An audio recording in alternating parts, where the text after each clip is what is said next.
Apparently, okay. Oh, That is so okay. strange Yeah, because you I've never found had to that. click go live. I have never Oh, had to. an Now it update says you're maybe? live. Oh, perfect. So we've been live for just 5 seconds. We've been talking for about Oops. 15 minutes now. Oh, well, thankfully only 5 minutes. But anyway, hello, dear viewer. Welcome back. And this is something a little bit different. We're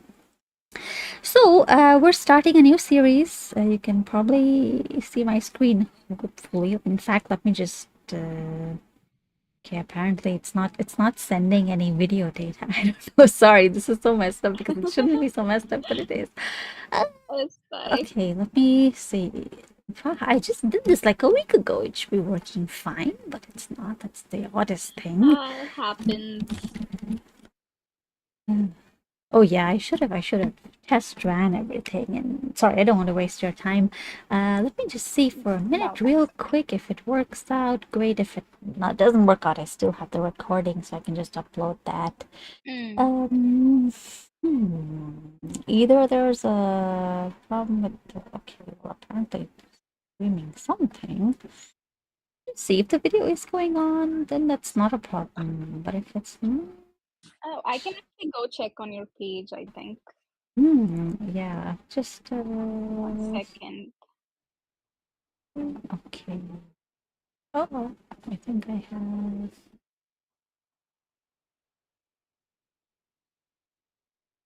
Yeah, it's either something off with my internet or maybe it's. Oh, it does say loading. I don't know if it's working. Check on your Oh, page. great. Okay, I can see the video. Thank God. Okay, just. Oh, it does show that you're Oh, live actually. perfect. Ah, great. Finally. Okay, welcome back. Welcome back to the stream. To the channel, of course, because if you're watching this video or maybe the live stream, although I don't think anyone's gonna, because I just started it very randomly. I never announced it, but we're gonna do A1 German, very like starting from the very basics of starting from scratch. We have actually someone with us today, a student who's learning again from scratch. So this is a little bit different to my other videos because usually I'm studying and I just live stream what I'm doing, and of course I try and explain what I'm doing. But here, since I've done A1, I think that was in 2020, so I did this quite a while ago. But here I figured that okay, since there are a lot of people who want to start from scratch, I figured I'd just do a live stream. We'll go through the entire book. In fact, these are the two books. They're the same book, so you can just download, buy from their web shop, or get a hard copy, although a lot of sellers will probably have Netzwerk normal A1s, but there's also a new version, but this depends. Sometimes you don't find the new version. It's okay, you can get whichever one. Main thing is you get your book and start studying with us, because see, the thing is, if you keep playing games on Duolingo, you'll never get anywhere. And I know because I speak from experience. So anyway, you can get either one of these books. Now, unlike the other streams that I've had, you'll find that I'm not screen sharing my textbook as I normally do. This is because I cannot do that. I just found out a few weeks ago, so I can't do that legally. But you have your book, so just open it up. I'll tell you what the page numbers are, what the exercises are. We'll do them together. And so, yeah, let's start. So the first thing you'll see is on the first couple of pages, you have an index and everything. Just scroll down or flip, depending on what you have. And you come down to page 9, where you have chapter 1, and the title is Guten Tag, which Guten Tag, it just means, what I'll do is I'll just write down here unit or chapter, or, well, the word Kapitel is the word in English we say chapter, right? So what I'll do is maybe I'll just write down the English term, although ideally the best thing to do is to completely avoid any links with English. I'm not saying completely avoid, because sometimes you do need to have that association, but there are some concepts, especially in grammar, that may not exist in English. Then you might think, there's no one-to-one, relationship. And that can happen with any language, not just English. Maybe you speak another language that you're more fluent in, more confident in. So try to avoid that dependency. Instead, just let your brain create that link. Okay, when I see capital, I should immediately think, okay, that's like, oh, the first a bundle of a collection of something, like a collection of pages or a collection of topics or something like that. I shouldn't think, okay, that's chapter. In the beginning, it's fine. You don't have to worry about it too much, but it's more efficient if you make links like that because in our of course in A1 it's fine because it's a brand new language, a brand new entirely different thing, but as you progress you'll find, at least in the courses that I did, our teachers slowly start to just use the language that they're teaching instead of using English, which is good because you build more connections in your brain that way. In fact, um, I might just start another stream to work on vocabulary separately because learning vocabulary can actually be fun, but the options that we have at the moment can be quite limited because you have, well, you can use flashcards, you can print flashcards and do them. Oh, that's a lot of work. Or you can just use online flashcards. You have websites like Quizlet. By the way, Quizlet is great. It's completely free. Of course, there's an option if you want to pay, but you don't need to pay anything. It's a great website, completely free, millions of flashcards.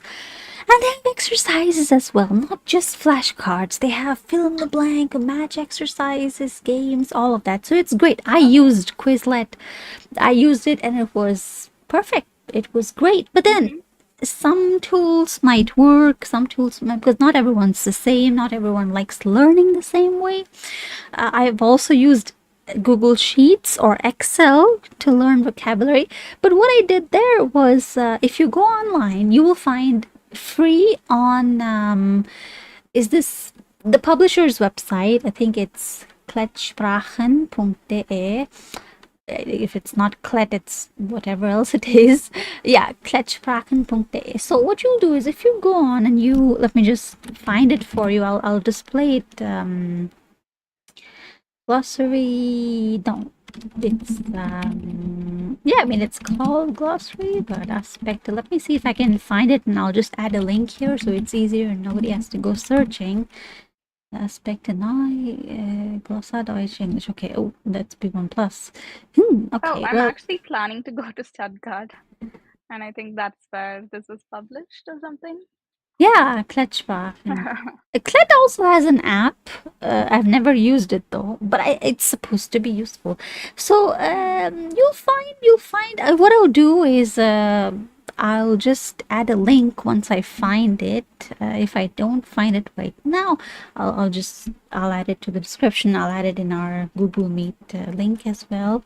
So there's a few ways. In the very beginning, when I had no idea how to learn, Mm-hmm. I would just I had my book, so I would just hide the translation, and I would just guess. Okay, I've hidden the translation. What does this word mean? What does that word mean? Old-fashioned way. Mm. Sometimes it works, Yeah. sometimes it doesn't. Sometimes you find it boring. Sometimes it's like, okay, depends. If you like using your phone, you might love Quizlet because they have a mobile app as well, and it's great. It's superb. You can just do 5 minutes of practice anywhere, on the metro, well, before you go to sleep, anytime. So that's super useful. But yeah, maybe I'll just add a separate. I don't know, live stream or video or something for vocabulary because what you need to be good at any language, and bear with me if this is a bit too like, get straight to the point. Yes, I will, but if it's the it's your first introduction to the language, what I've seen is you need Grammatik. I will try and use German words.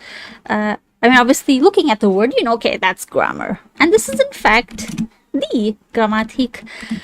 Die is feminine. So we have the concept of articles. Of course, in English you have articles. You have a, you have an, these three. However, in English, what you don't have is genders. Oops, you don't have genders, right? What I'll do is just get your book, and because I am. Oh, what I'll do is I'll just send you the link. Hold on, because the Google Doc is also useful and important. So I'll just share the link. It will just take a while to load. Some concepts that might be a bit strange if you're coming from English because they don't exist. They can Okay. be a bit confusing at first because I just say, okay, it's digrammatic, but why is it digrammatic? Why not something else? Why do we even have the? That's a bit of a oh, okay. I'll just update the link. Anyone can link and view. Okay, there we go. Just send you the link. So you can also go through the link. Meanwhile, you can just open it side by side. And of course, I'm screen sharing my own copy of the book in our Google Meet. I'm not sharing it to the live stream. So if you're watching the live stream and you're confused, where is the book? You have to get your own because I legally cannot share it. But don't worry, we're still going to do all the exercises. So here we have so why is it digrammatic? Why? So we have articles in English, but these are not gendered. Why? Because nouns in English don't have gender. There's no such thing. English is very egalitarian. So and there's no you. English is so egalitarian because you could be talking to anyone and you just say you. There's no thee, thou, there's no such thing. But in most other languages, you have different forms of you, right? You have the polite you have the more, formal version, you have the more friendly version. Sometimes, if you're addressing a group of people, you have a different you for that. And German has exactly that. So we have, of course, articles, which we also have in German. You have the is something that you would call a definite article, and you have that in German as well. And then you have indefinite articles, of course, right? But these are not gendered, which means that you don't have a direct translation for the in German. You don't have a direct translation for a or an in German. By the way, the concept of a and an is just because you have words in English, because English is partially derived from, well, its history is a bit complex. I won't go into that. But English is basically a mix up of French and German.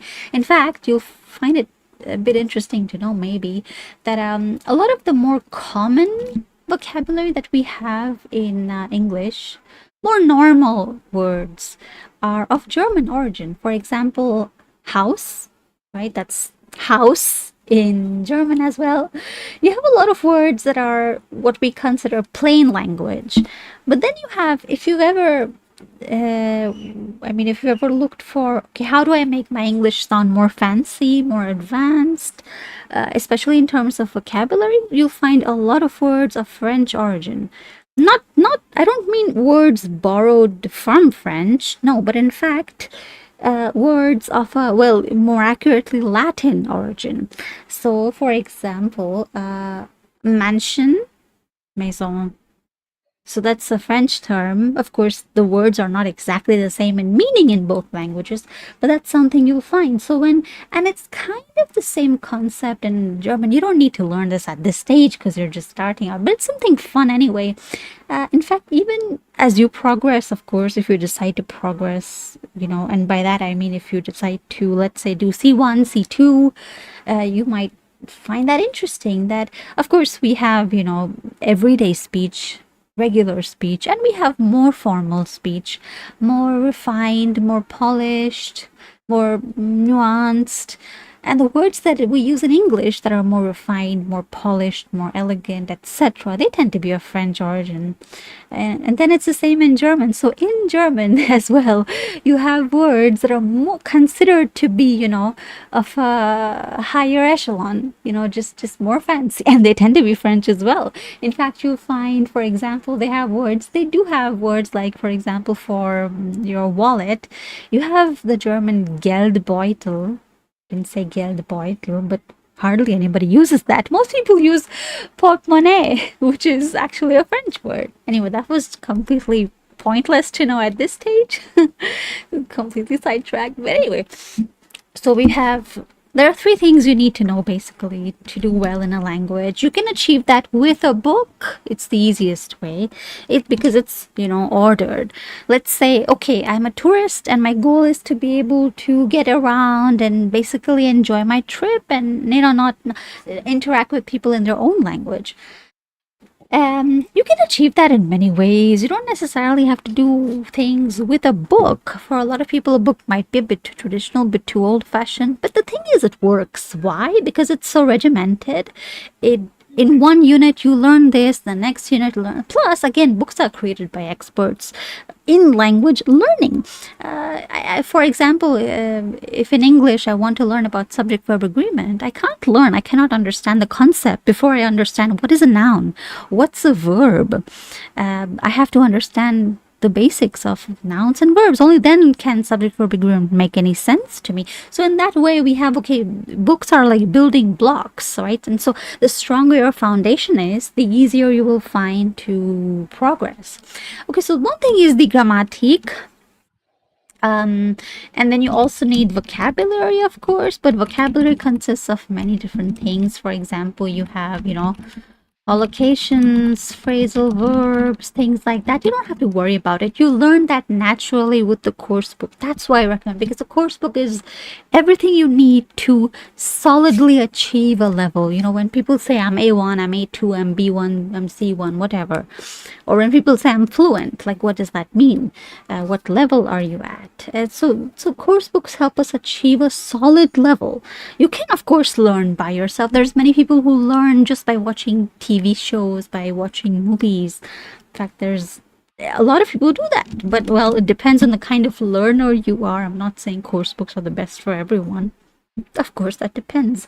But they are good. They're really good. They're very regimented. And then we have these things called Redemittel, which I forget the word for that in English, which is so strange. The more I learn German, sometimes I feel, okay, I know that this concept is great because we have certain, okay, this is fixed language, fixed expressions. So we have fixed, in any language, you will have fixed expressions, things that we often just say.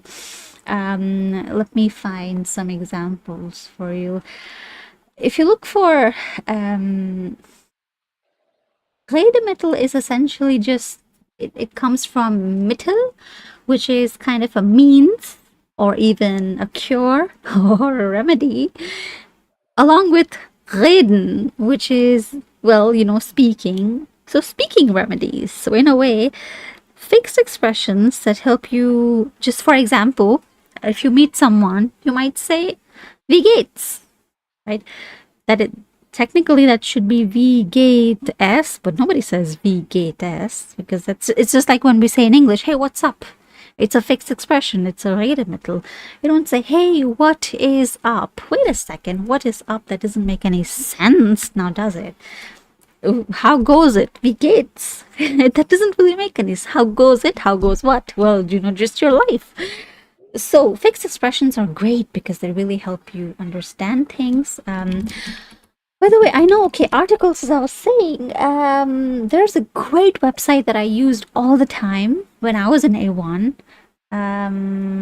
Okay, great. I found the link. I'll just share the link here as well. This is a great website. You can use Doubt. this So, one. do you call it vocabulary in German as well? No, oops, I forgot to use the right word. Yeah. Yeah. So here we have, I'll just change all this to English then because yeah. So you have, for vocabulary, it's das Vokabular. And then you might wonder, okay, wait, what? Vegan? But then you have das Vokabular. That doesn't make any sense. It shouldn't be that way. Well, that's an example of a different article. Yeah, So I you think have we need just to three start articles. people We have, with that. yeah, and this is something that scares off a lot of people. It scared me off for a long time. And then I was doing a book and I saw a whole page with words with articles, and I was like, okay, Oh, I'm not doing this. Bye. And then I did not come back to the language for a few years. oops. So I don't want But people I to be think scared of it's this because fine. Yeah. I it's not. mean, once you get Hmm. to know that, once you practice and you get to know that this article goes with this word, Mm-hmm. sometimes you make mistakes along the way, but as you get more Mm-hmm. regular with it, I think it gets easier.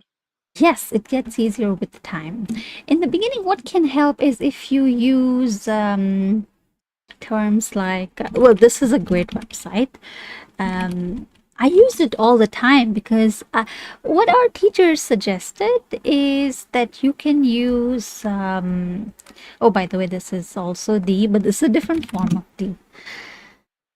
is it in fact sometimes I still might just refer to the website. This one, by the way, which is great. What you can do is, let's say there's a word and I'm not really sure what the article is. So I just go over here and I put the word in. For example, we have, for example, house. Maybe I don't know what the article is, so I just put the word house in here and I search and it tells me that's house and it gives me a translation. Sometimes, not all the time, most of the times they have a translation, and they tell you substantive is just the word for noun, and Neutrum is the case. It's the gender. Neutrum is, you have three genders. That's why you have three articles basically.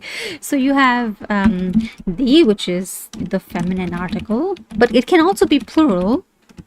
And then you have der, which is masculine. And you have das, which is neutrum, neutral. Neutral as in neither masculine nor feminine. That's not important to know.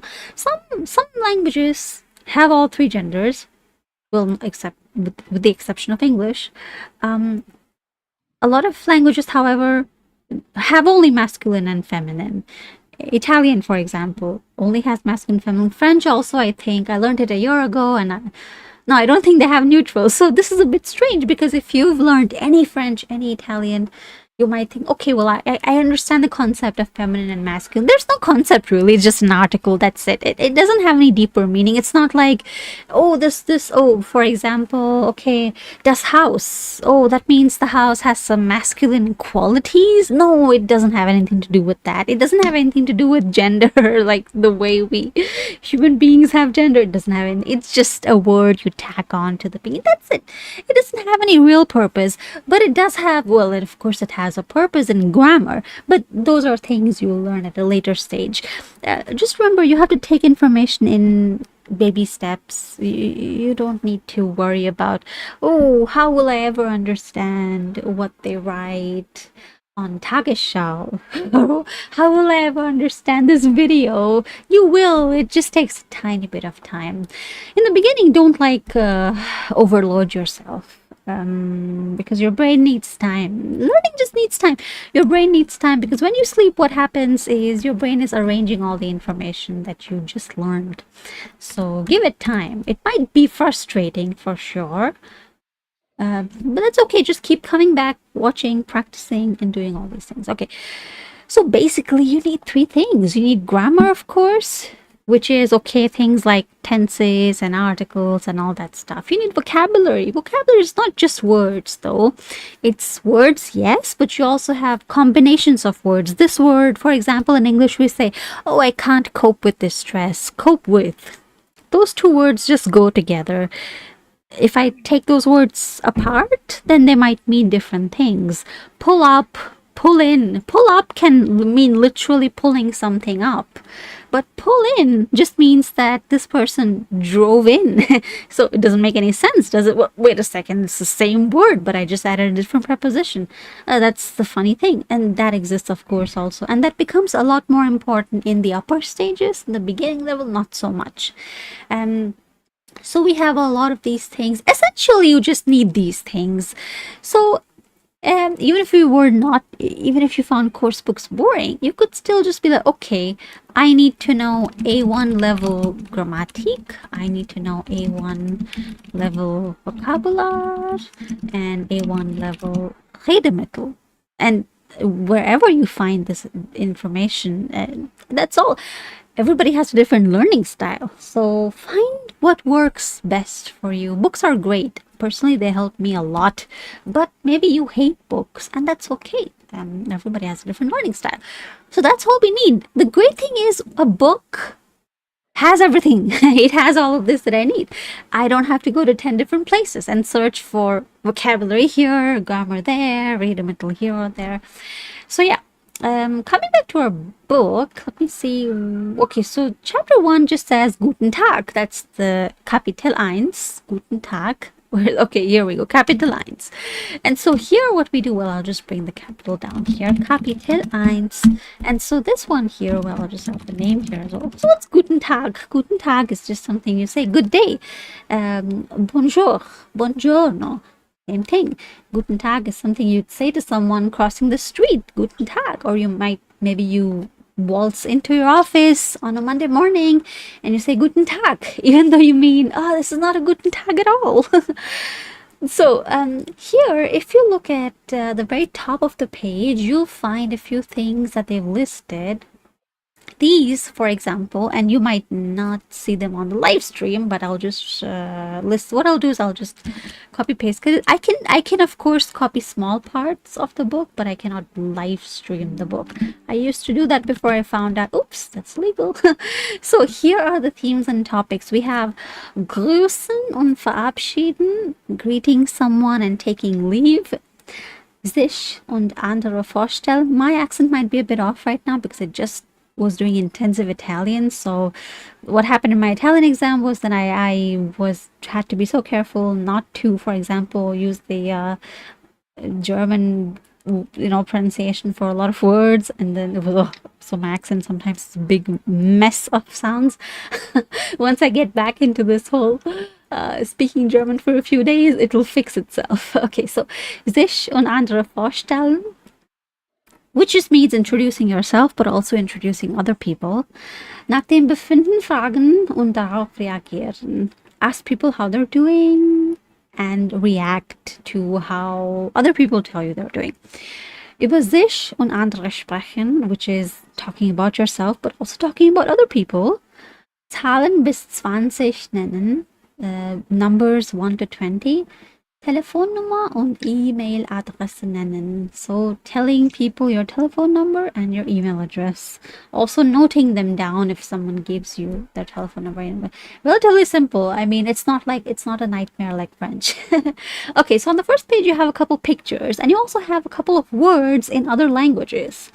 You have, for example, and this is just classwork activity. If you're doing it alone, you don't need this at all. Like you have, for example, Butterbrot, which is Russisch, but it's actually also a German word. In fact, I think it's a German word that the Russians adopted, and then it became this whole thing.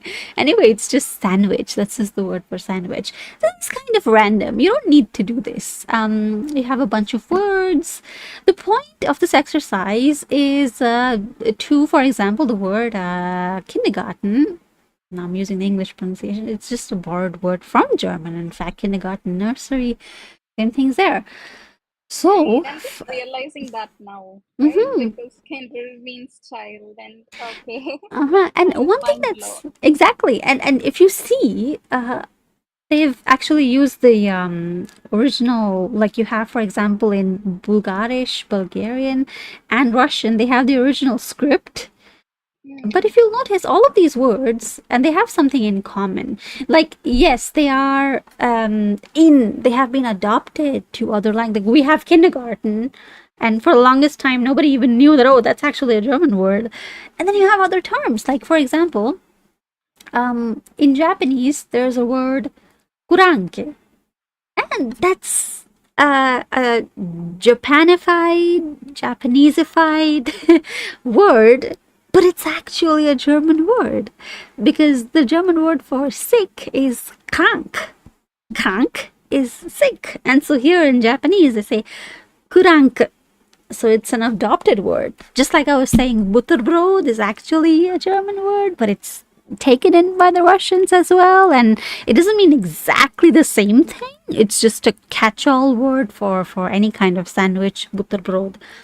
Or even, for example, in Turkish, sometimes I get confused between which pronunciation to use if I'm coming across a term. So Autobahn, apparently that's a Turkish word, but it's the same Autobahn. thing. Yeah, Autobahn. Yeah. Just the pronunciation is different. In fact, in Japanese, they even have a word, Arubite. I'm probably not pronouncing it correctly because I speak zero Japanese, although I want to, but that's a tale for a different day. So, Arbeit in Japanese is Oh, the same. work. Arbeit, exactly. However, I've seen that while Arbeit, well, again, Arbeit, Arbeit, because they cannot really, apparently, the R and the L sounds are difficult for Japanese people. Yeah. So they have the little And these ooh are very vowel. basic words, right? Uh-huh. And look, Sick they're so and popular. yeah. And even Arbeit, it's been taken, and well, there it means more like part-time work, small type Ah, of work. Where in German okay. it just means work, normal work. So all these words, they are in fact Flasche and Flasche, it's the same thing here. So just words that are co-opted from German and just spread worldwide. And that's it. That's the whole point of this exercise. Nothing much. If you were doing just to kind of introduce you to how the point of this exercise is just to introduce you to how many words you already know, even though you may not be aware of them, regardless of which language you speak. I mean, if you're an English speaker, you already know kindergarten, which you probably never knew. Oh, well, of course, unless you've been told. Or even if you speak, let's say, okay, Japanese, you may not know, or you may know. Well, who knows? Of course, we have the internet nowadays. But yeah, so many words spread across. But the great thing is, it's definitely a lot there, at least at the beginner levels, a lot of words have overlap with English, so it's easy to recognize, easy enough to recognize. And you might have come across big, huge Amazonian German words on the internet, but they're just one word joined. In English we'd separate the words, in German they just join them, so that's it. And it's relatively simple. It's really not scary. Just a sec.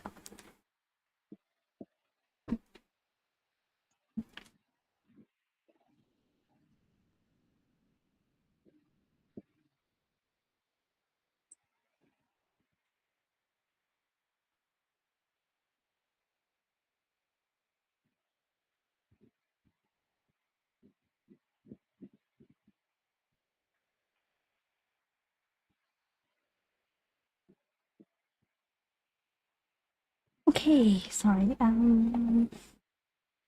Right, sorry, I just had to get a bit of water.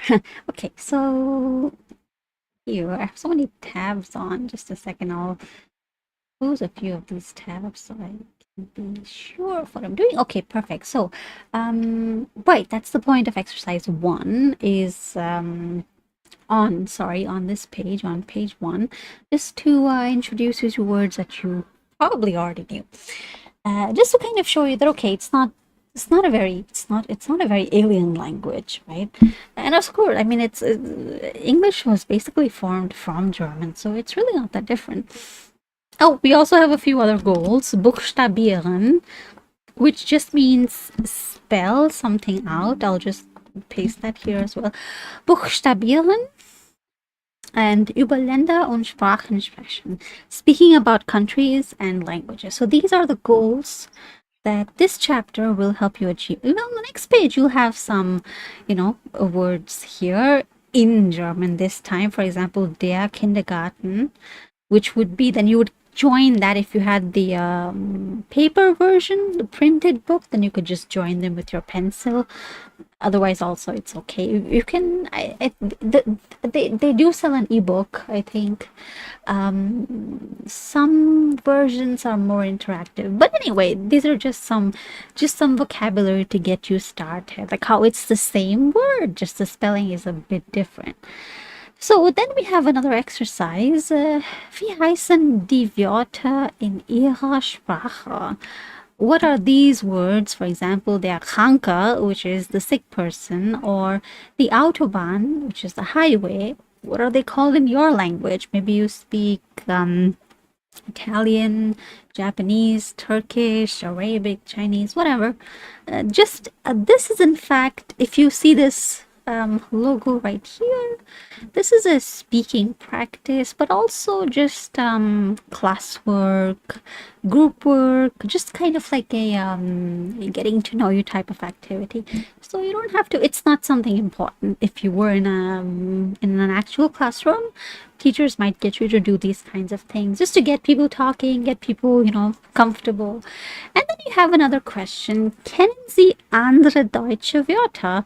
Do you know other German words? Sammeln Sie, collect them, und machen Sie ein Kursplakat. This is just a classwork activity. They want, if you know any other German words, collect them and just write them down on a sheet of paper, which is, I mean, it's kind of a waste of time. I mean, if you're in a class, okay, not a problem. Anyway, we get to the real meat and bones of it all, which is we have a little bit of an exercise here. Okay, so The first thing we're doing here is grüßen, greeting, sich vorstellen, introduce yourself, and verabschieden, taking leave. And here we have a dialogue, and you also have a small listening tape here. So we've got one new word here. Well, we have, well, you know what I'll do is since I can't copy large sections, but I can of course read it out, and even if you're watching the live stream, just get your copy of the book and follow along. This is let me tell you the exact page number, page 10. One thing you'll also notice is all of these pages have the German name as well, 10. So we're on page 10, 10. And it says hello, tschüss, which is hello is of course hello. And tschüss is bye, tschüss, very common. But a lot of people might even just say ciao. That's also becoming very common. But of course, tschüss is more German. Ciao is just technically Italian, but it's become pretty much pan-European at this point. Everybody says ciao. But anyway, it's better to say tschüss, and there's many regional variants. But of course, you don't have to worry about that at the moment. But there are, possibilities. For example, instead of hello, you could say moin. Moin is more common in the north, and servus is more common in the south, especially in Austria, for example. Grüß Gott is also very common in the more traditional regions, more southern regions. Some people might take offense to that. So the safest thing is, of course, hallo, guten Tag, guten Morgen, good morning. But yeah, should I be writing these down? I don't mean you don't need them. Well, there's many ways. Okay, let's say you have, for example, here it says hello. But you could also say, guten Tag, guten Morgen. Then you have Servus. You have let me get the keyboard. Grüß Gott. This is like, you might not want to use these because it's not so popular and it can be a bit of a regional thing. A lot of people use moin. Moin is safe. All of these are very harmless to use, like safe. I mean, there's nothing negative. It's just that, well, moin, for example, is more northern. Yeah, so depends on where you're going, or sometimes people like to adopt a certain way of speaking. So depending on but that's not something you have to worry about. Which one did you mention was Austrian as well? So Austrian, you have a couple options. The most popular can be Servus, or even, oops, sorry, I got the wrong. There should be a doppelset. Okay, Grüß Gott. But again, this is, Servus is at least fine. Grüß Gott is a bit, well, technically it just means greet God. And so you might not want to use that. Because again, you don't know if the person I'm talking to is an atheist. They might take offense. Well, they won't take offense, but they might, just start a bit of a witty banter or something. So, well, depends. But moin is great. Hello is always perfect. Never a problem. Servus is, again, it's a bit of a regional term. So if you use servus and you're maybe in the north, and people might look at you a bit strangely. Well, but that's the thing. So moin, again, if you use moin and you're in the south, people might look at you a bit strange. Okay. Well, but it's all fun. I mean, there's different ways of saying the same thing. So we have a little tape here. Well, let's read the dialogue first, and then we'll listen to the tape. In the tape, they just say these sentences out loud. You'll hear. So I'll play the tape as well. So you've got hello. We know what hello means. Hello is just hello. Wer bist du? Wer? Who? Bist is the conjugated form of sein, which is a verb. We'll get to that in a while. Du is you. Du is something you'd use for people who are of the same age as you. You don't use du with strangers, though. It's considered very impolite, even if the stranger is your own age or, roughly similar. With strangers, you always use sie. Even if they're of the same age as you, even if you're in a metro, and because people will take offense. People will take offense at being used do with, because do implies that, oh, we are familiar in some way. Normally you have to ask people, can we use do? Can we use do instead of sie?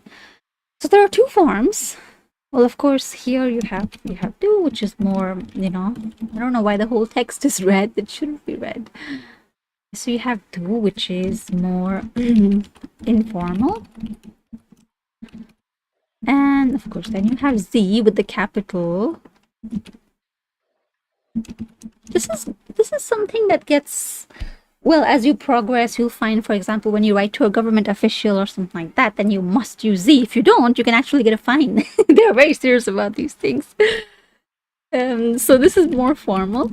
And it's, in fact, Z is also, well, anyway, we'll get to that later. For now, we'll just stick to these things. So do is something you might use with a friend, family member, somebody younger than you. And Z is for anybody that you don't know. Anybody that's in a position that's higher than you, anybody that's a stranger. Safest thing is to use Z.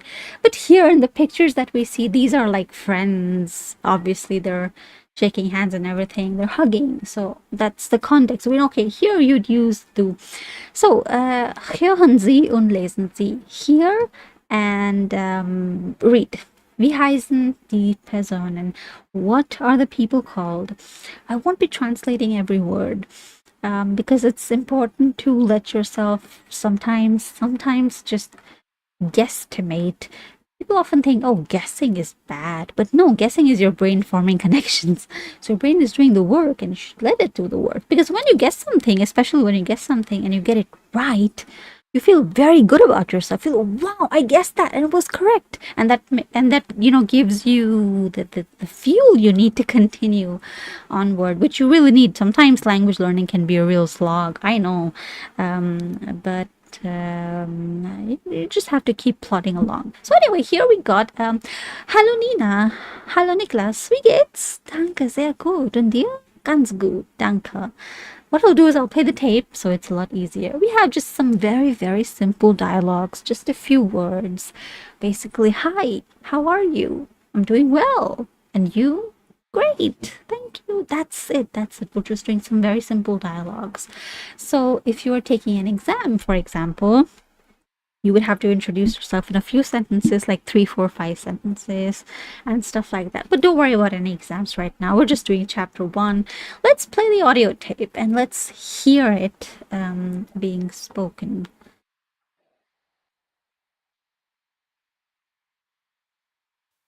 A. Hallo Nina, Hallo Niklas, wie geht's? danke, sehr gut. Und dir? I think, okay, so since I'm sharing 2 tabs, hold on. I'll have to figure out a way to share. Oh, because I'm sharing the PDF, that's why I can't share audio. What I'll do is I'll just share, hold on.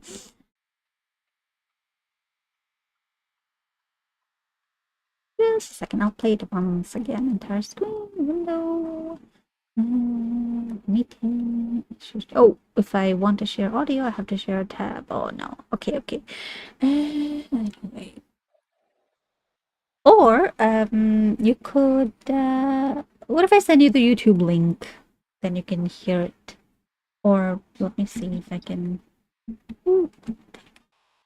I'm trying to make it work, but it's not. Okay, should be okay now. There we go. Let's play that once again.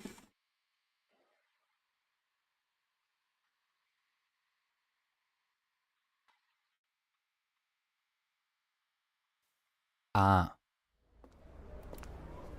Hallo Nina, Hallo Niklas, wie geht's? danke, sehr gut. Und dir? Ganz gut, danke.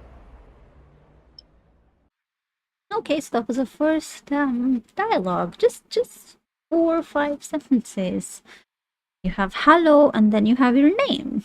I mean, the other person's name, of course. You greet them, hello, this person's name, and then they reply hello, and then they use your name as well, and then they ask you wie geht's, which is very common when you ask someone how's it going.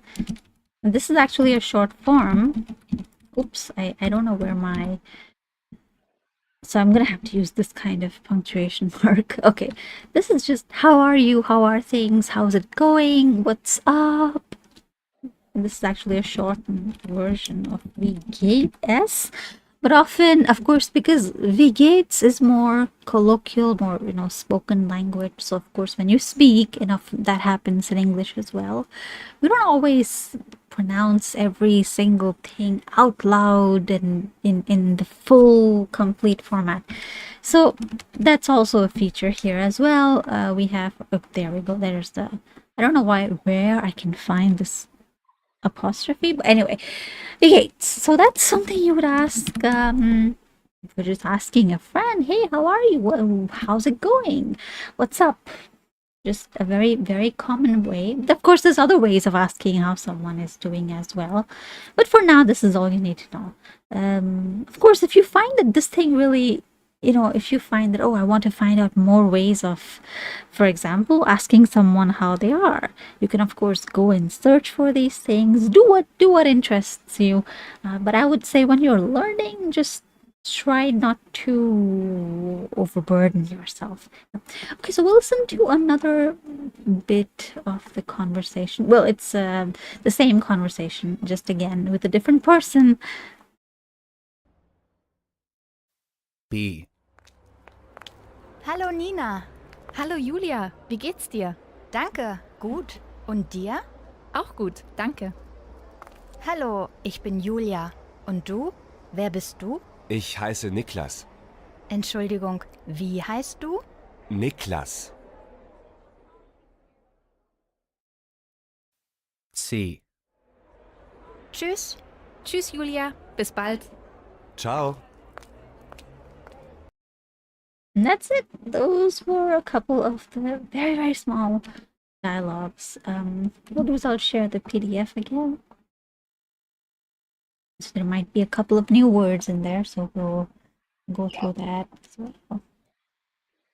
Okay, here we had hello, wie geht's? There's actually two ways to do this. You can say wie geht's, you can also say wie geht's dir. Dir is to you, and so both mean the same thing. You can use whichever you like. It doesn't make a difference really. Wie geht's is well, it doesn't have the dir, but it doesn't change the meaning. Dir is just to you. How does it go to you if you were to translate that literally? So, how's it going? What's up with you? What's up? What's up with you? We have the same thing in English, don't we? What's up? What's up with you? It depends on what your mood is like, I guess. What's up? What's up with you? How's it going? What's up with you? It's the same thing. It doesn't make a huge difference if you add with you. No, it's whichever you like. That's all. There's no difference. So, that's that. And then we have danke. Well, we have also sehr gut, right? Sehr is just very, it's an intensifier. Sehr. You can also drag it out, just like you would say very good if you're really feeling good, but most people aren't. Sehr gut is just very good. You see, good, they look basically the same, so that shouldn't be tough. Very good. But there's many ways to say. You can also say, for example, if you're not, in the beginning, you don't need to worry about this. You could just say sehr gut. There's other ways, like you can say, for example, ausgezeichnet, which is excellent, but nobody ever feels that way, so maybe you don't want to use that. This is like if you're having an exceptionally good day, ausgezeichnet. But well, anyway, that's a huge word. For now, we'll just leave that be. No need to worry about such things. So we have und dir. When somebody asks you, if somebody asks you wie geht's, and then you say okay, sehr gut, but then you also have to ask the other person. It can't just be that they ask you how you are, you say yeah, I'm good, and then nothing. So you have to ask them und dir, and to you, how does it go to you? How are you, basically? What's up with you as well? So wie geht's? Sehr gut, danke. Und dir? And then they also reply, and then they also say thank you. They say sehr gut, sehr schlecht, bad. Schlecht, bad, awful. Of course, nobody would say that, but gut is good, schlecht is bad. So, however your day is going, maybe it's raining, you forgot your umbrella, you might say sehr schlecht. But Yeah, and then they ask, okay, und dir, how are you? And they might say good, bad. You can also say ganz gut, really good. Same thing, sehr gut, ganz gut. It's actually the same, practically, not exactly, but practically the same thing. You can use it, a lot of people just say ganz gut a lot more. It's used a lot more commonly, ganz gut. And then, of course, you ask und dir. And then you also, of course, have the most common word, danke, thank you. This is really important to the whole saying, okay, danke, vielen Dank. This is also an option, but you would never say vielen Dank to a friend. However, you might use that in more formal situations. So, danke is just thanks. Vielen Dank is more like, okay, thanks a lot, thank you. Of course, you might still use vielen Dank with a friend, only if they've done something for you, maybe. But if you're just asking people how they are, you hardly ever say vielen Dank, even if it's like an interview or something formal. And you'll notice that it's not vielen Dank, rather it's vielen. It's more like, it's almost like an F, really, if you think about it. So these certain, most sounds, most alphabet letters, they sound almost the same, except a few, like W, V. It's not really, in English you have W, which is more like when you, for example, you have this, you make an O with your mouth. Wall, water, what, wake. You have that, but you don't have that in German. In German, the German W is more like the English V. It's the V sound. For example, you have words like, let me think, okay, Wasser. So it's not Wasser, but it's rather Wasser. So it's a V. So in English, when you have, for example, a word that starts with V, violin, you kind of bite your lower lip. So you do the same thing. If you see a German word that starts with W, use the trick of kind of biting your lower lip to get the right sound, Wasser, instead of Wasser, which a lot of people do. It might not sound very different, but of course, when you speak with people in real life, they can see what kind of face shapes you're making. So Wasser instead of Wasser. Right? It does modify the sound a bit. So that's one thing that people trip up because they think, oh well, maybe there's a, and then when they read a word that starts with V, they might think, oh, V, vielen Dank. Oh, but no, it's actually F. It's more of an F sound. So V is more of an F sound, and so it's not Volkswagen, rather. And it's funny, isn't it? Because Volkswagen has both of these sounds, V and W. So V is more like an F. Right? So instead of, folk, which is people, instead of Volk, which is, people, it would be folk, which, if you think about it, it's the same word. It actually means folk. It's the same word. It's the spelling is a little bit different, but they mean the same thing in English and German as well. So you have a, It means the people's car. yeah, Right? people's car. Wagen is car. You see how it looks like a Volkswagen. Oh, okay. What does that even mean? Oh, it actually just means people's car. So the two words are joined together. That's it. And that's a great thing because you can actually make your own words. Well, you can't make your own words. It's just that you put two words together and you have a new word. But in most cases, that word already exists. So any big words you see, they're just combinations. Like, for example, let's say Kopfhörer, headphones, Kopfhörer, which is just Kopfhead. It's actually the same thing in English as well. Hörer, which is kind of like hearer, like kind of like speaker, or Lautsprecher. So Lautsprecher.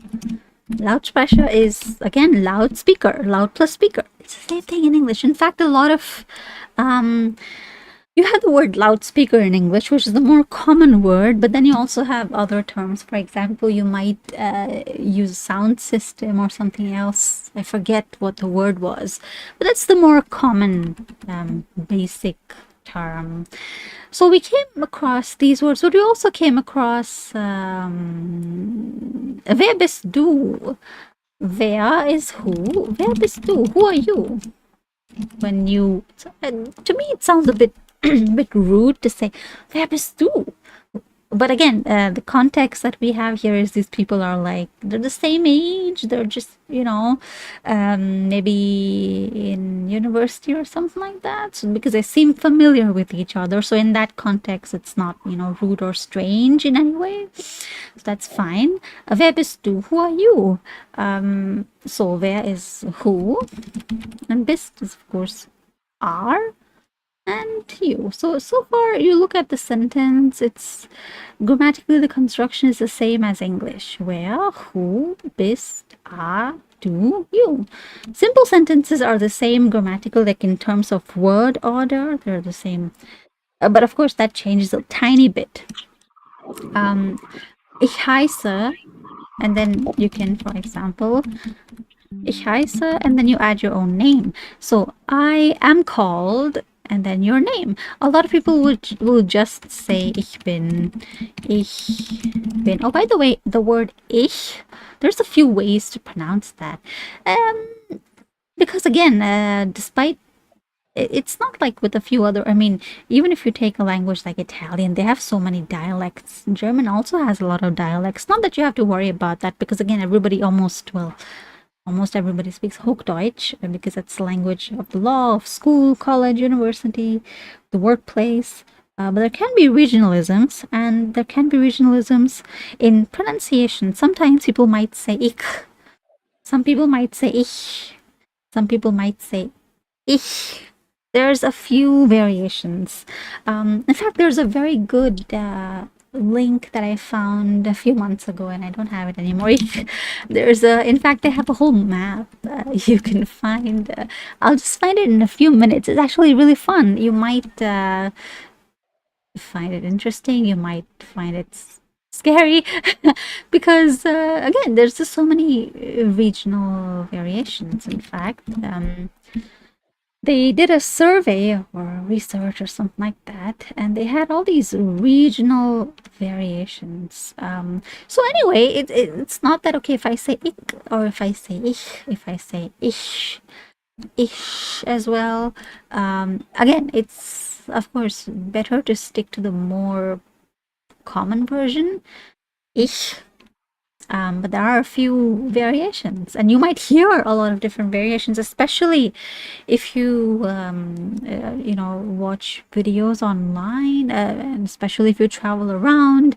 You might find, oh, this person is saying something different. Oh, that sounds a bit different, but that's fairly common. And once I find the link, I'll just send it over. I found the image, but there's a whole website which shows you all these different ways, and you'll find that the north and south often have different ways to pronounce things. There's sometimes even difference between the lower east and west regions. There's a great link somewhere. Atlas der Alltagssprache. Okay, I found the link. I'll just share it in our I'll paste the link, in fact. Ich Lautform. Okay. This is, well, you might have to, if you're just starting out, you might have to use Google Translate or something just to understand what they're writing about. But this is a great resource because there are so many different ways to say ich, ich. The most common one that you can see in green, of course, is the standard ich. But then there's a few different variations. You can see little spots where they might say ich. Sometimes they even just say ich, especially so in the south.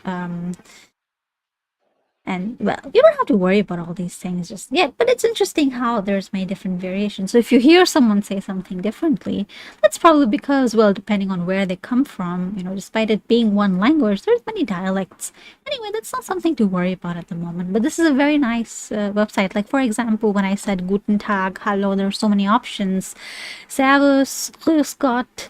You can see how here in the north, it's far more common to either use Hallo or Guten Tag, right? That's the standard. No matter where you say that, though, you'll be perfectly fine.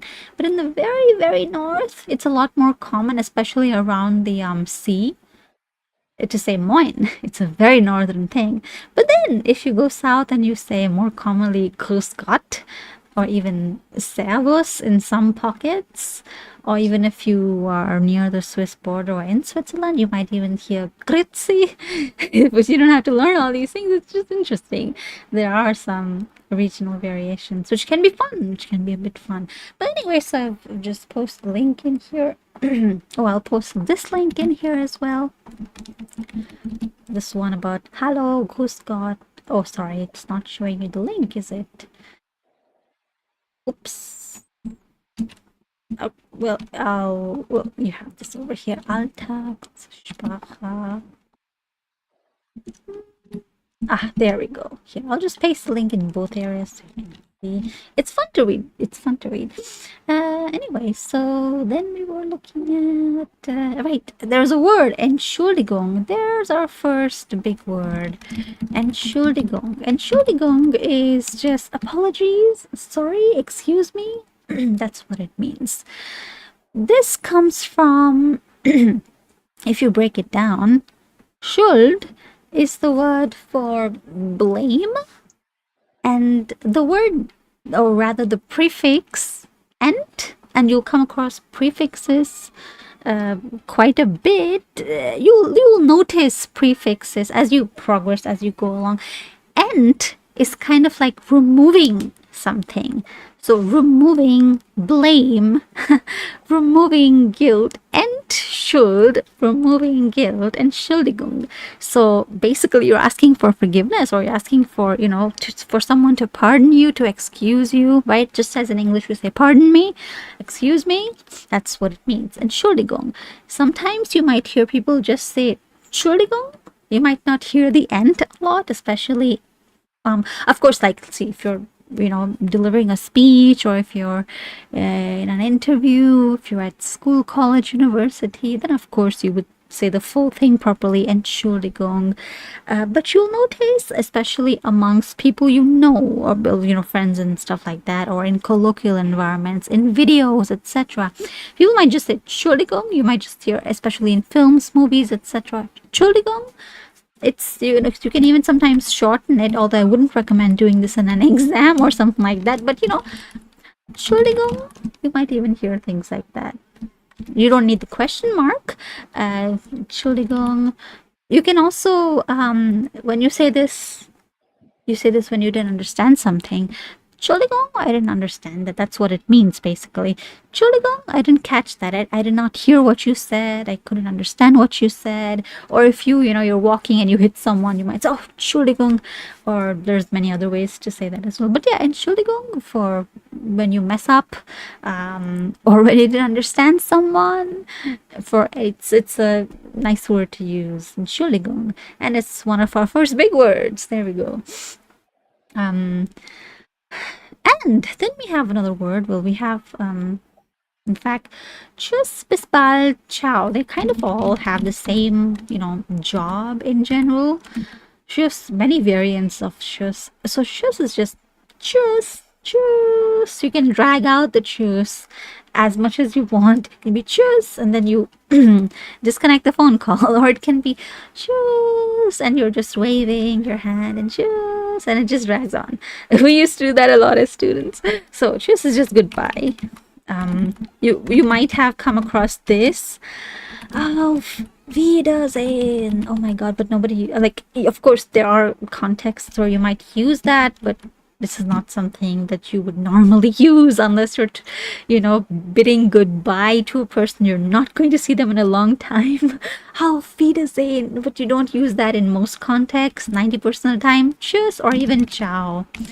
Very common. Of course, ciao is not a German word. However, people use it very, very commonly. It doesn't matter. It's become standard nowadays. So tschüss, ciao, or even bis bald. Bis bald is basically until. Bis bald, soon. So until soon. I don't want to use too many translations, but it can help to kind of understand sometimes. Ciao is from Italian. Tschüss, but tschüss is super common. Ciao is also super common. Bis bald, if you want to use something a little bit different, but don't use Auf Wiedersehen unless it's a very, very, like you're leaving your company, you found a better job, and you're saying Auf Wiedersehen because you won't see these people again for quite some time. Then maybe use that, but otherwise you don't use Auf Wiedersehen. It's just not so common, except maybe in some formal-ish circumstances. It's like, on the contrary, though, like for example, adieu or things like that, au revoir. These might be common in other languages, but auf Wiedersehen is really not so common. Tschüss, most common. Ciao, equally common, I would say. Bis bald as well. Bis bald is actually something you can use in emails as well. To friends, family, etc., of course. So this is just how you bid goodbye. This is how you say, hello, hey, how's it going? Well, I mean, just hello, and then you ask, how's it going? And that was that. That was pages 1 and 2. We have, and of course, you have the same thing here. Hallo und tschüss. Spielen Sie die Situation. And that's the next exercise. So you do it in your classroom. But of course, you don't need to do that. We just did that. But you can practice with someone, just, have them read out the little Hallo, wer bist du? Wie heißt du? Wie heißt du? It's not here. Okay, so wie heißt du? What are you called? What are you called? What's your name? You can, of course, we can ask, what is your name? But that's not so common. So we just say, wie heißt du? What are you called? Basically, what's your name? And then that person tells you their name.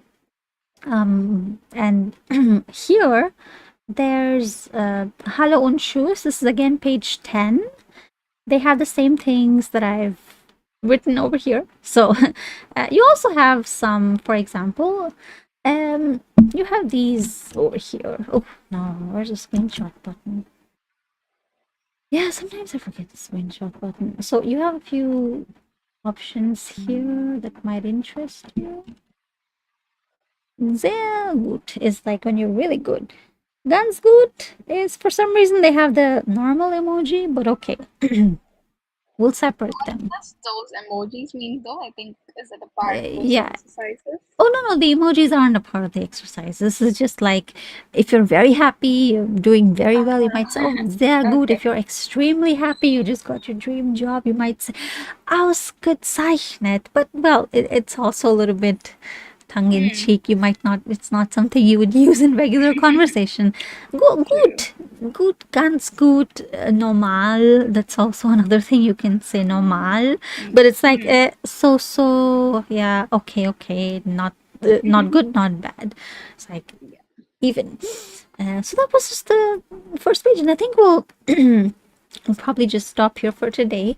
But we'll take this chapter in bits and pieces next time. Definitely it'll be a lot quicker, but just for the first lesson, maybe it was a bit slow, but we'll pick up speed, and we'll do, of course, the next couple of pages in our next lesson. So yeah, tune in, and of course we'll meet tomorrow or the day after, or whatever works. And of course you can catch the next video here. If you're watching live, you might want to join in tomorrow or a few days later, but if you're watching the recorded version, of course you might just find the next version in the playlist. So yeah, until then, I'll just let me see, where's the, okay, there we go. So I might share this a few notes in the comment section. I don't know yet because I'm just trying things out, but yeah, bis bald.